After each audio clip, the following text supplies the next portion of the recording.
ಬನ್ನಿ ಸ್ನೇಹಿತರೆ, ನಮ್ಮ ನಮಸ್ತೆ ಹಿಂದೂಸ್ತಾನ್ ಉದಯ್ ಹಿಂದಿನ ಎಪಿಸೋಡ್ಗೆ ಎಲ್ಲರಿಗೂ ಸ್ವಾಗತ ಸುಸ್ವಾಗತ. ನೋಡಿ, ನಾವು ಹಿಂದೂಸ್ತಾನ ಅನ್ನೋದು ಏನಾಗಿದೆ, ಒಂದು ಮೈಸೂರು ಪಾಕ್ ಆಗ್ಬಿಟ್ಟಿದೆ. ಯಾರು ಜಾಸ್ತಿ ತಿಂತಾರೆ ಹಿಂದೂಗಳು ಹೆಂಗೆ ಅಂದರೆ ಹೊಟ್ಟೆತುಂಬಿರೋ ಜನ. ಇವರು ಒಂದು ಮೈಸೂರು ಪಾಕ್ ಇದೆ ತಿನ್ರಯ್ಯ ಅಂದರೆ ನಮಗೆ ಬೇಡ ಸ್ವಾಮಿ ಅಂದ್ಬಿಟ್ಟು ನಿದ್ದೆ ಮಾಡ್ತಾಯಿದ್ವಿ.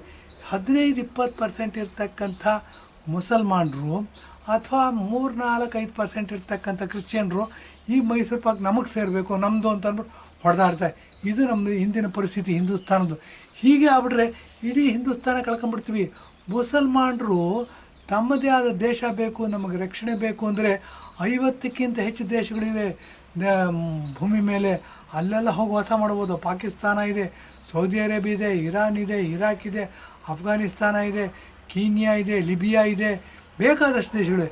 ಆದರೆ ಹಿಂದೂಗಳಿಗೋಸ್ಕರ ಇರ್ತಕ್ಕಂಥದ್ದು ಹಿಂದೂಸ್ತಾನ ಒಂದೇನೆ. ಇದು ನಮ್ಮ ದೇಶ. ಹೇಗೆ ಇದು ನನ್ನ ಕೈ, ನನ್ನ ಕಾಲು, ನನ್ನ ಕಣ್ಣು, ನನ್ನ ಕಿವಿ, ನನ್ನ ಮಗು, ನನ್ನ ಅಣ್ಣ, ನನ್ನ ತಮ್ಮ, ನನ್ನ ಅಕ್ಕ, ನನ್ನ ತಂಗಿ, ನಮ್ಮಪ್ಪ, ನಮ್ಮಮ್ಮ, ನಮ್ಮ ಸಮಾಜ, ನಮ್ಮ ಧರ್ಮ ಇದ್ದಾಗ ನಮ್ಮ ದೇಶ ಇದು. ಇದನ್ನು ಉಳಿಸ್ಕೊಳ್ಳೋದಕ್ಕೆ ಏನೇನು ಮಾಡಬೇಕು ಎಲ್ಲ ಪ್ರಯತ್ನ ಮಾಡೋಣ ಬನ್ನಿ. ಆದರೆ ವಿರೋಧಿಗಳು ಯಾರು, ಇದಕ್ಕೆ ವಿರೋಧವಾಗಿ ನಿಂತಿರೋರು ಯಾರು ಅನ್ನೋ ಪ್ರಶ್ನೆ ಹೇಳುತ್ತೆ. ಅವ್ರನ್ನೆಲ್ಲ ಸ್ವಲ್ಪ ಹೀಗಲ್ಲಪ್ಪ ಹೀಗೆ ಅಂತ ಬುದ್ಧಿವಾದ ಹೇಳ್ಬೋದು, ಅಥವಾ ಹೆದರಿಸ್ಬೇಕಾದ ಪ್ರಸಂಗನೂ ಬರುತ್ತೆ. ಈ ಥರ ಯಾರು ಅಂತ, ಮುಸಲ್ಮಾನರು ನಮ್ಮ ನಿಜವಾದ ಶತ್ರುಗಳಲ್ಲ, ನಂಬರ್ 1. ಕ್ರಿಶ್ಚಿಯನ್ರು ನಮ್ಮ ನಿಜವಾದ ಶತ್ರುಗಳಲ್ಲ. ಹಾಗಾದರೆ ನಿಜವಾದ ಶತ್ರುಗಳು ಯಾರು ಅಂತಂದರೆ ನಮ್ಮ ಹಿಂದೂಗಳೇ. ಪರ್ವರ್ಟೆಡ್ ಮೈಂಡ್, ವಿಪರೀತ ಜ್ಞಾನಿಗಳಿದ್ದಾರೆ. ಅವರು ನಮ್ಮ ಹಿಂದೂ ಧರ್ಮವನ್ನು ನಾಶ ಮಾಡ್ತಾಯಿದ್ದಾರೆ, ಮುಸಲ್ಮಾನರಿಗಿಂತ ಹೆಚ್ಚಾಗಿ, ಕ್ರಿಶ್ಚಿಯನ್ರಿಗಿಂತ ಹೆಚ್ಚಾಗಿ. ಇವರು ಯಾರು ಅನ್ನೋದ್ರ ಬಗ್ಗೆ ವಿಶ್ಲೇಷಣೆ ಮಾಡೋಣ ಬನ್ನಿ. ನೋಡಿ, ಇವಾಗ ತಾನೇ ಮಿನಿ ಜನರಲ್ ಎಲೆಕ್ಷನ್ ಅಂತ 5 ಸ್ಟೇಟ್ಗಳಲ್ಲಿ ಎಲೆಕ್ಷನ್ ನಡೀತು. 3 ದೊಡ್ಡ ಸ್ಟೇಟ್ಗಳಲ್ಲಿ BJP ಪ್ರಚಂಡ ಬಹುಮತದೊಂದಿಗೆ ನರೇಂದ್ರ ಮೋದಿ ನೇತೃತ್ವದಲ್ಲಿ ಮತ್ತೆ ಅಧಿಕಾರಕ್ಕೆ ಬಂದು. ಮಧ್ಯಪ್ರದೇಶ, ರಾಜಸ್ಥಾನ, ಛತ್ತೀಸ್ಗಢ. ಇದು ಟಿ ಆರ್ ಚಂದ್ರಶೇಖರ್ ರಾವ್ ಅಂತ ಅಂದ್ಬಿಟ್ಟು ತೆಲಂಗಾಣದಲ್ಲಿದ್ದರು. ಅವ್ರು ಹೋಗ್ಬಿಟ್ಟು ಕಾಂಗ್ರೆಸ್ ಬಂದಿದೆ. ಸೊ ಅದು BJP ಸ್ಟೇಕ್ಸ್ ಏನಿಲ್ಲ, ಅದ್ರ ಬಗ್ಗೆ ಮಾತಾಡೋದಿಲ್ಲ. ನೋಡಿ, ರಾಜಸ್ಥಾನದಲ್ಲಿ ಕಾಂಗ್ರೆಸ್ ಗೌರ್ಮೆಂಟ್ ಇತ್ತು, ಛತ್ತೀಸ್ಗಢದಲ್ಲಿ ಕಾಂಗ್ರೆಸ್ ಗೌರ್ಮೆಂಟ್ ಇತ್ತು. 2 ಕಾಂಗ್ರೆಸ್ ಸರ್ಕಾರಗಳನ್ನ ಧೂಳಿಪಟ ಮಾಡಿ ನರೇಂದ್ರ ಮೋದಿಯವರು ಮಾಡ್ತಕ್ಕ ಕೆಲಸಗಳನ್ನೆಲ್ಲ ಒಪ್ಕೊಂಡು ಜನ ಪ್ರಚಂಡ ಬಹುಮತದೊಂದಿಗೆ ಮತ್ತೆ ಆರಿಸಿದ್ರು. ಇಷ್ಟರ ಮಧ್ಯೆ ಅನೇಕ ಗೊಂದಲಗಳನ್ನ ಸೃಷ್ಟಿ ಮಾಡಿದ್ರು. ಹೇಗೆ ಗೊಂದಲಗಳನ್ನ ಸೃಷ್ಟಿ ಮಾಡಿದ್ರು, ಇನ್ನೂ ಮಾಡ್ತಾನೆ ಇದ್ದಾರೆ. ಇದು ಮುಂದುವರಿಯುತ್ತೆ, ಇನ್ನೂ 100 ವರ್ಷಗಳ ಕಾಲ ಮುಂದುವರಿಯುತ್ತೆ. ಎಲ್ಲಿವರೆಗೂ ಮುಂದುವರಿಯುತ್ತೆ ಅಂದರೆ, ನಾವು ಹಿಂದೂಗಳು ನಾವು ಗಟ್ಟಿಯಾಗಿ ಯೂನಿಟಿ ತೋರಿಸ್ಬೇಕು. ನಮ್ಮದು ಯೂನಿಟಿ ಇನ್ ಡೈವರ್ಸಿಟಿ ಅಂತ ಏನು ಮಾಡಿದ್ವಿ, ನಾವು ಹಿಂದೂಗಳನ್ನ ಡಿವೈಡ್ ಮಾಡ್ತಾ ಹೋದ್ವಿ. ಅಪೀಸ್ಮೆಂಟ್ ಮಾಡ್ತಾ ಅಲ್ಪಸಂಖ್ಯಾತರು ಬಹುಸಂಖ್ಯಾತರು ಮಾಡಿಬಿಟ್ವಿ. ಅವ್ರ ಮಾತೇ ನಡಿ ಹಂಗೆ ಮಾಡಿಬಿಟ್ವಿ. ಅದೆಲ್ಲ ಬನ್ನಿ, ಯೂನಿಟಿ ಎಲ್ಲಿರುತ್ತೆ, ಸಂಘಶಕ್ತಿ ಕಲವು ಯುಗೆ ಅಂತಂದ್ಬಿಟ್ಟು. ಸಂಘಶಕ್ತಿ ಅಂತಂದರೆ ಎಲ್ಲಿ ನಾವು ಗುಂಪಾಗಿ ಹೋಗ್ತೀವಿ ಆವಾಗ ಮಾತ್ರ ನಮಗೆ ಜಯ ಲಭಿಸುತ್ತೆ. ಇದನ್ನು ಗಮನದಲ್ಲಿ ಇಟ್ಕೋಬೇಕು. ಆ ದೃಷ್ಟಿಯಿಂದ ಈ ಹಿಂದೂಗಳನ್ನ ಹೊಡಿತಕ್ಕಂಥ ಪ್ರಯತ್ನಗಳು ಭಾಳ ಹಿಂದಿನಿಂದ ನಡೀತಾ ಬಂದಿದೆ. ಜವಾಹರ್ಲಾಲ್ ನೆಹರು ಕಾಶ್ಮೀರಿ ಪಂಡಿತರಂತ ಅಂತೇಳಿ ಹಿಂದೂಗಳನ್ನ ಹೊಡೆದ್ರು. ಮತ್ತು ಸರ್ಕಾರಗಳೇ ಹಿಂದೂಗಳನ್ನ ಹೊಡೀತು. ಏನು ಅಂದರೆ, ಯಾವುದಾದ್ರು ಸ್ಕೂಲಿಗೆ ಸೇರಬೇಕು ಅಂದರೆ, ಯಾವುದಾದ್ರು ಗೌರ್ಮೆಂಟ್ ಅಪಾಯಿಂಟ್ಮೆಂಟ್ ಮಾಡಬೇಕು ಅಂದರೆ ನಮ್ಮನ್ನು ಕ್ಯಾಸ್ಟೆಲ್ಲ ಸಬ್ ಕ್ಯಾಸ್ಟ್ ಮಾಡಿ ಹಿಂದಿ ಚಿತ್ರಾನ್ನ ಮಾಡಿಬಿಡ್ತಾರೆ, ಮೈನಾರಿಟಿ ಮಾಡಾಕ್ಬಿಡ್ತಾರೆ ನಮ್ಮನ್ನು. ಇದು ಎಲ್ಲ ಅಪ್ಲಿಕೇಶನ್ ಫಾರಮ್ ಭರ್ತಿ ಮಾಡಿರೋರು ಗೊತ್ತಿರುತ್ತೆ. ಇದು ಬನ್ನಿ ಏನಾಗುತ್ತೆ ಅಂದರೆ, ಇದು ಹಿಂದಿನಿಂದಲೂ ನಡೀತಾ ಬಂದಿದೆ, ಮುಂದೆನೇ ನಡೀತಾ ಬರುತ್ತೆ. ಯಾಕೆ ಅಂತಂದರೆ, ಅಧಿಕಾರ ಶಾರ್ಟ್ ಟರ್ಮ್ ಫಾಸ್ಟಾಗಿ ದುಡ್ಡು ಮಾಡ್ತಕ್ಕಂಥ ಒಂದು ಸಾಧನವಾಗಿ ಉಳ್ಕೊಂಬಿಟ್ಟಿದೆ. ಮಗ ಇಂಜಿನಿಯರಿಂಗ್ ಓದಬೇಕು ಅಂದರೆ ಕಷ್ಟಪಟ್ಟು ಓದಬೇಕು 10 ವರ್ಷ, ಡಾಕ್ಟ್ರ್ ಓದಬೇಕು ಅಂದರೆ 15 ವರ್ಷ ಕಷ್ಟಪಟ್ಟು ಓದಬೇಕು.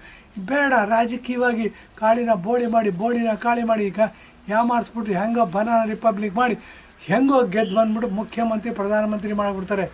ಅಂಥವ್ರ ರಾಜ್ಯಭಾರ ಮಾಡ್ತಾರೆ. ಇಡೀ ಸರ್ಕಾರ ಅವ್ರ ಕೈ ನಡುತ್ತೆ, ಏನು ಬೇಕಾದ್ರೂ ಮಾಡ್ಬೋದು. ಇದೇನಾಗುತ್ತೆ, ಪ್ರಪಂಚನ ಹಾಗೆ ಹೊರಟ್ಬಿಟ್ಟಿದೆ. ನೋಡಿ, ನಮ್ಮಲ್ಲಿ ಡಾಕ್ಟ್ರೇಟ್ ತಗೊಂಡಿರ್ತಕ್ಕಂಥ ಪ್ರಧಾನಮಂತ್ರಿ ಇದ್ದರು. ಅವ್ರಿಗೆ ಡಾಕ್ಟ್ರೇಟು ಬೋಗಸ್ ಅಂತ ಬಂದಿದ್ದು. ಡಾಕ್ಟರ್ ಎಂಥದ್ದು ಹೇಳ್ತೀವಿ, ಪ್ರಧಾನಮಂತ್ರಿ ಅಂತ ಹೇಳಿದ್ವಿ. ಈ ಫಾರಿನ್ ಯೂನಿವರ್ಸಿಟಿಗಳು ಡಾಕ್ಟ್ರೇಟ್ಗಳನ್ನ ಕೊಡುತ್ತೆ. ಯಾಕೆ ಕೊಡ್ತಾರೆ ಅಂದರೆ, ಅವರು ಬೇಳೆ ಬೇಯಿಸ್ಕೋಬೇಕು.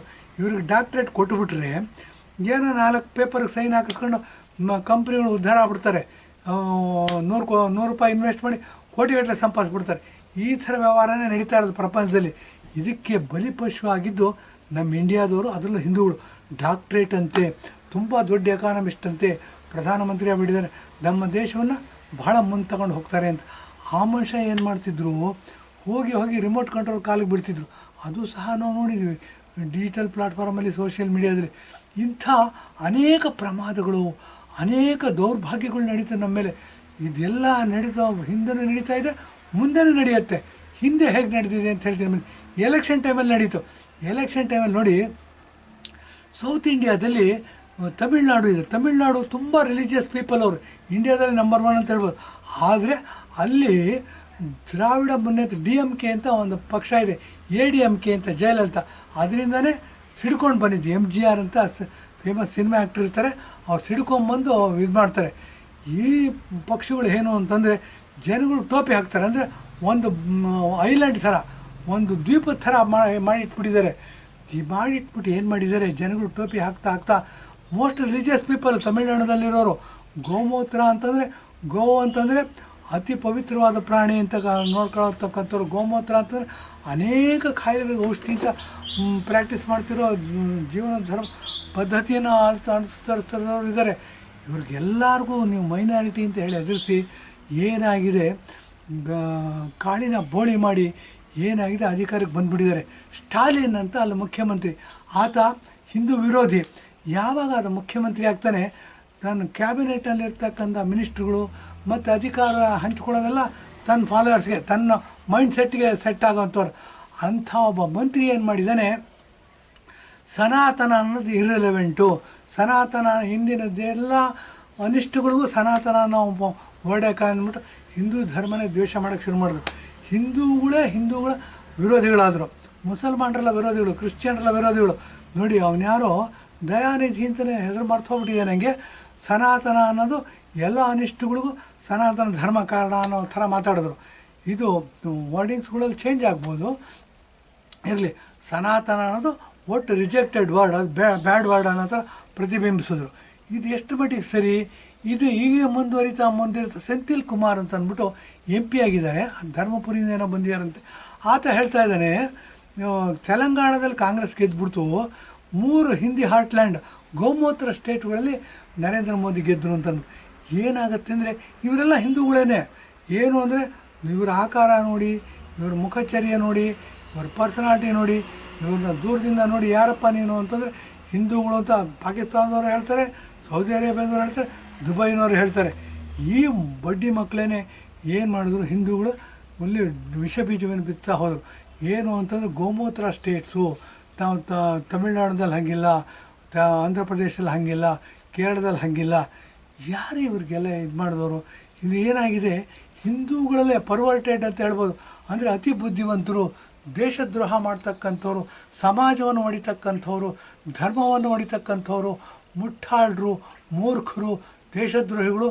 ಈ ಥರ ತಾವು ಬೇಕಾದಾಗೆ ವ್ಯಾಖ್ಯೆಗಳನ್ನ ಕೊಡ್ತಾ ಇದ್ದಾರೆ. ಅದು ನಂಬ್ತಕ್ಕಂಥ ಜನಗಳು ಇದ್ದಾರೆ. ಯಾಕೆ ಅಂತಂದ್ರೆ, ನಂಬ್ತಕ್ಕಂಥ ಜನ ಹೆಂಗಿದ್ದಾರೆ ಅಂದರೆ, ಇವತ್ತು 5 kg ಅಕ್ಕಿ ಕೊಡ್ತೀನಿ ಅಂತಂದರೆ ನಿಮ್ಗೆ ಓಟ್ ಹಾಕ್ತಾರೆ. ಪಾಕಿಸ್ತಾನದಲ್ಲಿ ಇಮ್ರಾನ್ ಖಾನ್ನ ರಿಜೆಕ್ಟ್ ಮಾಡಿಬಿಟ್ಟಿದ್ದಾರೆ, 50 kg ಅಕ್ಕಿ ಕೊಡ್ತಾರೆ ಅಂದರೆ ಅವ್ರಿಗೆ ಓಟ್ ಹಾಕ್ತಾರೆ. ಇದನ್ನು ನಮ್ಮ ಬುದ್ಧಿವಂತ ಮುಖ್ಯಮಂತ್ರಿ ಇದ್ದಾರೆ ಸಿದ್ದರಾಮಯ್ಯನವರು, ಅವರು ಸಹ ಕನ್ಫ್ಯೂಸ್ ಆಗಿಬಿಟ್ಟಿದ್ದಾರೆ, ಎಡಬಿಡಂಗಿ ಆಗ್ಬಿಟ್ಟಿದ್ದಾರೆ. ಸೆಕ್ಯುಲರ್ ಅಂದರೆ ಎಡಬಿಡಂಗಿ ಅಂತ ಹೇಳಿದೆ. ಏನಾಗುತ್ತೆ, ಈ ಥರ ಹಿಂದೂಗಳನ್ನ ವಿರೋಧ ಮಾಡ್ತಿರೋರು, ಹಿಂದೂಗಳನ್ನ ಹೊಡಿತಿರೋರು, ತಮ್ಮ ಅಧಿಕಾರಕ್ಕೋಸ್ಕರ, ತಮ್ಮ ಅಧಿಕಾರ ಮಕ್ಕಳಿಗಿರಲಿ, ಮೊಮ್ಮಕ್ಕಳಿಗಿರಲಿ, ಮರಿಮಕ್ಕಳಿಗಿರಲಿ, ಎಲ್ಲ ದುಡ್ಡು ನಮಗೆ ಇರಬೇಕು, ಎಲ್ಲ ಸುಖ ಸೌರ್ಯ ಸಮೃದ್ಧಿಗಳು ನಮಗೆ ಸಿಕ್ಕಬೇಕು ಅಂತ ಅಂದ್ಬಿಟ್ಟು ಏನು ಮಾಡ್ತಾರೆ, ಸಮಾಜವನ್ನು ಎಲ್ಲೆಲ್ಲಿ ಹೊಡಿಯೋಕ್ಕೆ ಸಾಧ್ಯ ಬ್ಯಾಕ್ ಡೋರಿಂದ ಹೊಡಿತಾರೆ, ಫ್ರಂಟ್ ಡೋರ್ ನೋಡಿ. ಈಗ ನೋಡಿ, ಫ್ರೀ ಬೀಗಳು ಕೊಟ್ಟು ಗೆದ್ದರು. ಈಗ ಎಲೆಕ್ಷನ್ ಗೆದ್ದ ಮೇಲೆ ಏನಾಯಿತು, ಈಗ ನೋಡಿ ಎಂಥದೋ ಸ್ತ್ರೀ ಶಕ್ತಿ ಅಂತ ಬಸ್ಸಲ್ಲಿ ಹೆಂಗಸರು ಫ್ರೀಯಾಗಿ ಓಡಾಡ್ಬೋದು ಅಂತ ಅಂದ್ಬಿಟ್ಟು ಕರ್ನಾಟಕದಲ್ಲಿ ಅದೇನಾಗಿದೆ, ಸ್ಕೂಲ್ಗೆ ಓಡಿಸ್ತಿರೋ ಬಸ್ಗಳನ್ನೆಲ್ಲ ಡೈವರ್ಟ್ ಮಾಡಿದಾರಂತೆ. ಆ ಸ್ಕೂಲ್ ಮಕ್ಕಳೆಲ್ಲ ಕಲ್ಲು ಹೊಡಿತಾರೆ ಬಸ್ಗಳಿಗೆ, ಬಸ್ಗಳು ಕೊಟ್ಟಿಲ್ಲ ಅಂದ್ಬಿಟ್ಟು ಪ್ರೊಟೆಸ್ಟ್ ಮಾಡ್ತಾರೆ, ಕೇಳೋರೇ ಇಲ್ಲ. ಅದಾದಮೇಲೆ ಗೃಹಲಕ್ಷ್ಮಿ ಅಂತ ಮಾಡಿದ್ರು, ಪ್ರತಿ ತಿಂಗಳು 2,000 ಕೊಡ್ತೀವಿ ಅಂತ. 1 ತಿಂಗಳು ಕೊಟ್ಟರೆ, 2 ತಿಂಗಳು ಕೊಟ್ಟರು, ಆಮೇಲೆ 50% ಜನ ಕೊಡ್ತಿಲ್ಲ. ಏನಾಗಿದೆ, ಹಳ್ಳಿಗಾಡುಗಳಲ್ಲಿ ಜನಗಳು, ಹೆಣ್ಮಕ್ಳು ಶಾಪ ಹಾಕ್ತಾ ಬ್ಯಾಂಕ್ಗಳಿಗೆ ಹೋಗ್ತಾ ಅಲಿತಾರೆ. ನಿಮ್ಮ ದುಡ್ಡು ಬಂದಿಲ್ಲ ಅಂದರೆ ಸರ್ಕಾರಕ್ಕೆ ಶಾಪ ಹಾಕ್ತಾರೆ, ವಾಪಸ್ ಬರ್ತಾರೆ. ಇದಾದ ನಂತರ ಬನ್ನಿ, ಎಲೆಕ್ಟ್ರಿಸಿಟಿ ಬಗ್ಗೆ ಮಾತಾಡಬೇಕು. ಎಲೆಕ್ಟ್ರಿಸಿಟಿ ಫ್ರೀ ಕೊಟ್ಟರು ಏನು ಮಾಡಿದ್ರು, 200 ಯೂನಿಟ್ ಏನೋ ಇದೆ, ಅದಕ್ಕೆ ಕಡಿಮೆ ಯೂಸ್ ಮಾಡಿದವ್ರಿಗೆ ಫ್ರೀ ಕೊಡ್ತೀವಿ ಅಂತ. ಅದರ ಪರಿಣಾಮ ಹೇಳ್ತೀನಿ ಏನಾಗಿದೆ ಅಂತ ಅಂದ್ಬಿಟ್ಟು.